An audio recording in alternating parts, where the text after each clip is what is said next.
Alright, party people. Today I'm going to be showing you how to make a 3x3 piston door.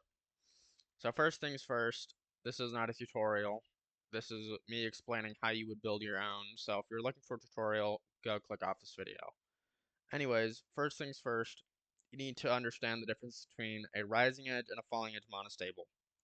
Basically, the key difference is one sends out a pulse when you turn it on, one sends out a pulse when you turn it off. So as you can see, if we put pistons over here, these will pulse at different times. So one when I turn off, one when I turn on. So that's that. And then there's a dual edge, and conveniently there's a block, which is a dual edge. It's called an observer.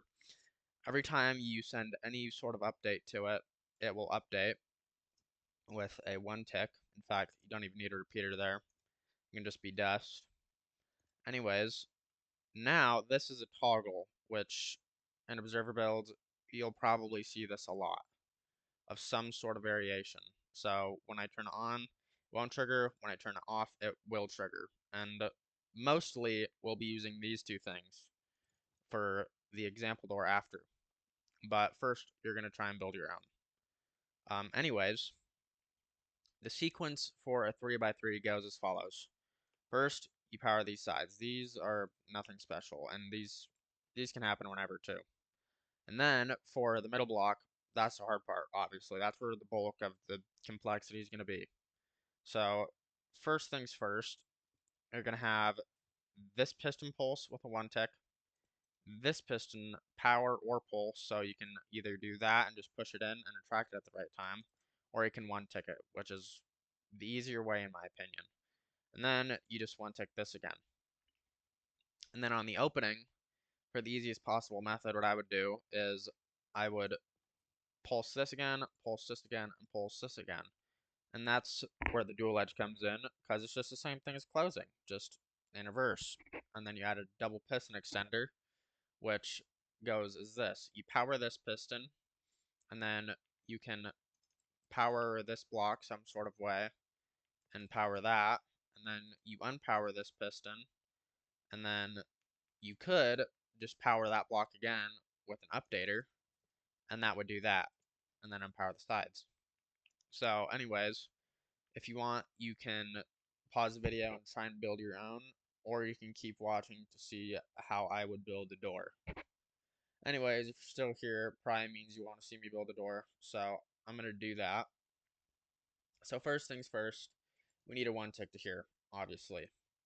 So the way I'm going to do that is I'm going to have a block here with a lever on it, and a note block there. Actually, I'm going to have it right here. I'm going to have a note block here, and then a observer there with a block there. So that will do that. And then what I want is this pulse. And to do that, I'm going to get some more observers because, yeah, why not? So uh, I'll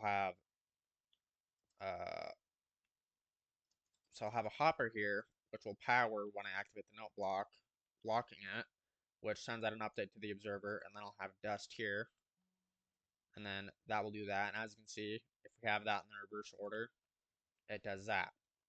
And then I need one more pulse to this piston, so I can just take two more observers out of here, and that is our closing done. And then it also has an extra pulse for opening. But then we need the double piston extender, which is surprisingly simple. Now, the double piston extender I'm going to use is this one, which I guarantee if you've watched literally any 3x3 tutorial, you've probably seen before.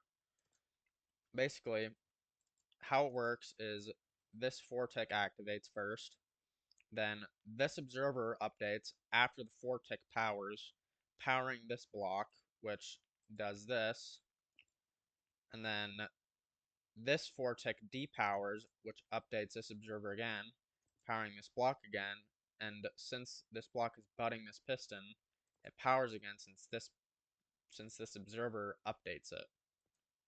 So then you can just do that again. Anyways, so we also need a toggle for that, which I showed you earlier, and it's going to be the exact same one we use, basically. So first, let's just add this in, and then we will just have this sort of setup. So on the closing, this observer will pulse at the same time as this piston goes, and then it'll retract it, and it will basically be facing into the observer, and you can't power the repeater that way. But on the opening, it'll power this block, triggering the double piston extender. So on closing, it does that, and on opening, it does that. That was a little early though, so we need some more delay. So that's not hard at all. A we just put the piston out here one block, and we update it with this piston, and then we can just have this again, and then add a 2-tick. In fact, this probably doesn't even need to be a 2-tick. That can probably be a 1-tick. So as you can see, that's our middle block done. And then for the side blocks, we just have 2 observers going up here, and then we have our other blocks there.